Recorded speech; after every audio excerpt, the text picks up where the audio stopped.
साईं बाबा का नाम लेके अब हम गीता के 14वें अध्याय 3 गुण विभाग योग पर बात करेंगे। 13वें अध्याय में हमने देखा कि क्षेत्र और क्षेत्रज्ञ के मिलने से जग की उत्पत्ति होती है। क्षेत्र का मतलब प्रकृति और क्षेत्रज्ञ का मतलब पुरुष भी है। तो प्रकृति और पुरुष के संग से उत्पत्ति होती है। प्रकृति के अधीन होने से पुरुष या आत्मा संसारी या जीव रूप हो जाती है। अगर उसका प्रकृति के गुणों से संबंध ना रहे तो आत्मा गुणातीत होती है, अर्थात आत्मा स्वयं प्रकृति के गुणों से परे है, परंतु उसके अधीन होने से उन गुणों से लिप्त हो जाती है। अब प्रश्न यह है कि आत्मा का प्रकृति के गुणों से संबंध कैसे होता है, गुण कौन से हैं, ये गुण कितने हैं तथा वह जीवात्मा को कैसे बांध कर रखते हैं, यही इस अध्याय का विषय है। भगवान श्री कृष्ण कहते हैं कि सारी योनियों में जितने भी देह हैं उसका कारण प्रकृति है और उस प्रकृति में बीज डालने वाला पिता वो है, अर्थात स्वयं श्री कृष्ण भगवान या परमात्मा। प्रकृति से पैदा होने वाले 3 गुण हैं, सतगुण, रजगुण और तमगुण। ये 3 गुण देह अभिमानी जीव को देह से बांधे रखते हैं। ये 3 गुण क्या हैं? सतगुण। सबसे पहले सतगुण पे बात करेंगे। सतगुण के अधीन जीवात्मा अपनी असली स्थिति अर्थात वह स्वयं सुख है और ज्ञान रूप है, इसको भूल जाता है और विषय सुख और विषय ज्ञान में फंस जाता है। अगर उसको थोड़ा सा भी लाभ होता है तो वह उससे बहुत संतुष्ट होता है और कोई उसकी विद्वता का मान करता है कि वह बहुत विद्वान है तो ये सुनकर वो बहुत खुश होता है। वो सोचता है मेरे जैसा सुखी कोई नहीं, मेरे जैसा विद्वान कोई नहीं। इस तरह सतगुण सुख और ज्ञान की अभिमान रूपी रस्सी से जीवात्मा को बांध के रखता है। अब रजगुण पर बात करेंगे। ये जीवात्मा का मनोरंजन करने वाला गुण है। रजोगुण के अधीन जीवात्मा वासना में डूबता है। रजोगुण काम वासना को बढ़ाता है इतना ज़्यादा कि उससे पैदा होने वाले दुख भी उसे अच्छे लगते हैं। धन प्राप्ति से इस अवस्था में जीव को संतुष्टि नहीं होती। अब तीसरा गुण है तमोगुण। ये जीवात्मा को या जीव को पूरी तरह से मोह लेता है।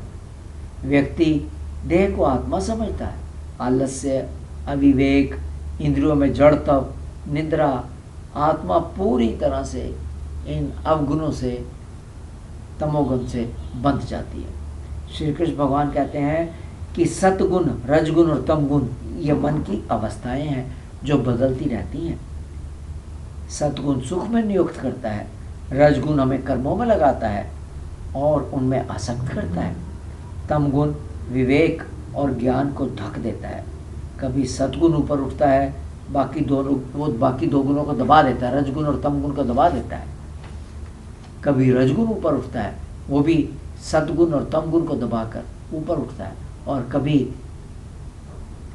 सत और रजगुण को दबाकर तमगुण ऊपर उठता है। इसलिए एक ही व्यक्ति में तीनों गुण सतगुण, रजगुण, तमगुण दिखाई देते हैं और अपने अपने कार्य करते हैं।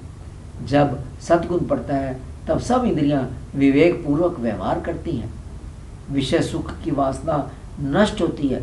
विषय सुख प्राप्ति के प्रयत्न कम होते हैं, सिर्फ परमेश्वर प्राप्ति की वासना शेष रहती है। जब रजगुण बढ़ता है तो विषय शक्ति बढ़ती है, कर्म फल की आसक्ति बढ़ती है, दूसरों के धन संपत्ति के लिए इच्छा बढ़ती है और शरीर उसे प्राप्ति करने के लिए लग जाता है।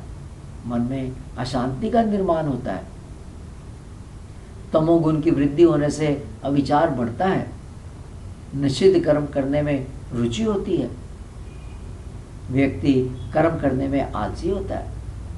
सद्गुण बढ़ने से जीव मृत्यु के बाद पुण्यलोक अर्थात स्वर्ग इत्यादि जगह में जाता है। रजगुण बढ़ने से जीव मृत्यु के बाद मनुष्य लोक में जन्म लेता है, और तम गुण बढ़ने से जीव मृत्यु के बाद मूढ़ योनि, पशु पक्षी ऐसी योनियों में जन्म लेता है।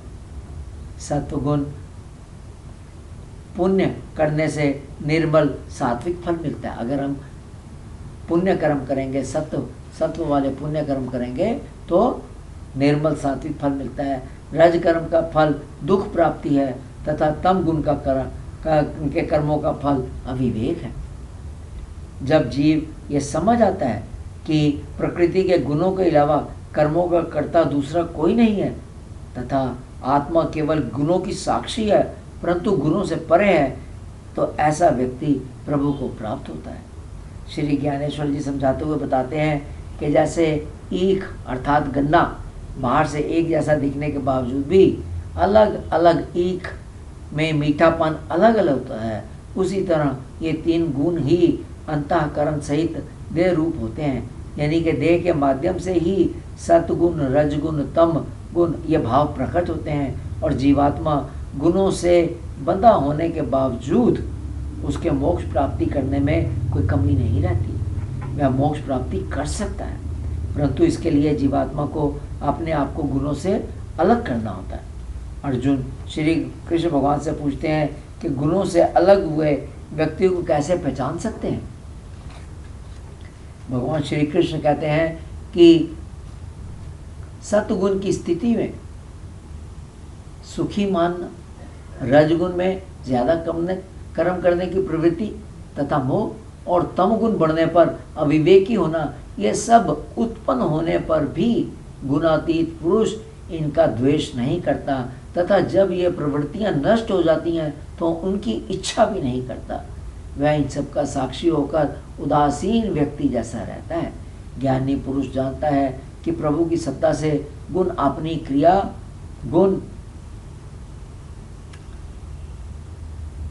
क्रिया करते हैं। सुख दुख निंदा स्तुति में वो समान रहता है, सब जगह सम दृष्टि से एक ब्रह्म को देखता है। विषय सुख की इच्छा से रहित होकर कर्म करता है। गुणातीत पुरुष का मन आत्मा में स्थिर होता है, वह सुख दुख को एक समान मानता है। वह अपने मन से कर्म करना या न करना इन दोनों का त्याग करता है। जैसा पत्थर ना सुखी होता है ना दुखी होता है, वह अपनी स्थिति वैसी बना लेता है। अब गुणातीत होने का तरीका क्या है? तो श्री कृष्ण भगवान कहते हैं कि जो मेरे सगुण रूप की अनन्य भाव से भक्ति करता है वह गुणों को पार करके गुणातीत ब्रह्म रूप होने के लिए पात्रता अर्थात योग्यता प्राप्त करता है। ऐसे व्यक्ति जानता है कि अविनाशी, अविकारी, नित्य, ज्ञान योग रूप, निवृत्ति धर्म से प्राप्त होने वाले आनंद रूप पर ब्रह्म मैं ही हूँ।